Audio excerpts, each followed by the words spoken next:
Hello friends, अगर आपको income tax का नोटिस आया है अंडर सेक्शन 143(2) या इंटीमेशन आई है अंडर सेक्शन 144(b) तो घबराइए मत। इस वीडियो में हम समझेंगे ये नोटिस क्या है, क्यों आया है और अब आपको करना क्या है। मैं हूं सीए रुचि गुप्ता और आज हम बात करेंगे रिसेंटली आए स्क्रूटनी नोटिस के बारे में, जो कि सब टैक्स पेयर्स के लिए बहुत रेलेवेंट है। फाइनेंशियल ईयर 23-24 का आईटीआर फाइलिंग अब कंप्लीट हो चुका है, लेकिन अब लार्ज स्केल पर नोटिस और इंटीमेशन जारी हो रहे हैं। ये नोटिस स्पेशली उन लोगों को मिल रहे हैं जिनके रिटर्न्स में डेटा मिसमैच है या हाई वैल्यू ट्रांजैक्शंस है या ऑटोमेटेड रेड फ्लैग्स दिखी हैं, जैसे एआईएस और टीआईएस के बीच में data mismatch with regards to ITR. सबसे पहले समझते हैं व्हाट इज सेक्शन 143(2). सेक्शन 143(2) का नोटिस तब इश्यू होता है जब आपका आईटीआर स्क्रूटनी के लिए सेलेक्ट होता है। इसका मतलब है डिपार्टमेंट आपका रिटर्न डिटेल में वेरीफाई करना चाहता है, पर्टिकुलरली इनकम डिस्क्लोजर, डिडक्शंस या एक्सपेंसेस का जस्टिफिकेशन। और इस दौरान आपसे बहुत सारे डॉक्यूमेंट्स, एक्सप्लेनेशंस या सपोर्टिंग एविडेंस भी मांगे जा सकते हैं। Let's also understand what is intimation under section 144(b)(1)(2). Section 144(b)(1)(2) एक प्रोसेस है जो फेसलेस असेसमेंट स्कीम के अंडर आता है।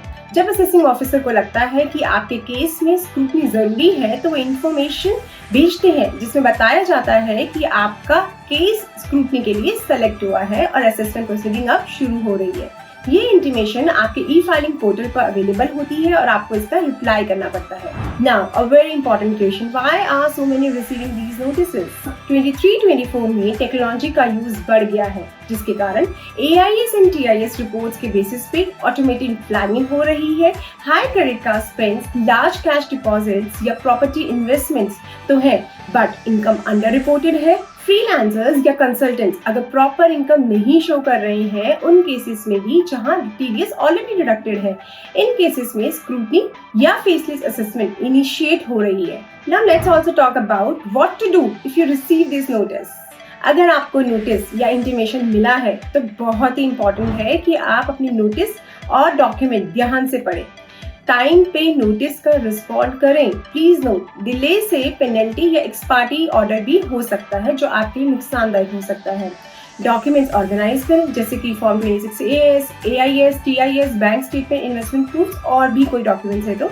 और अगर जरूरत पड़े तो एक सीए या टैक्स एक्सपर्ट से जरूर कंसल्ट करें।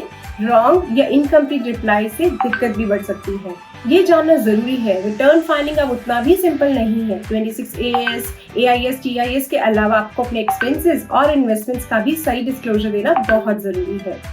I hope you have found this video relevant. If you have any further queries, you can directly reach to us. Please, इस वीडियो को आगे शेयर जरूर करें, ये औरों के लिए भी उतना ही रेलेवेंट हो सकता है। Thank you so much.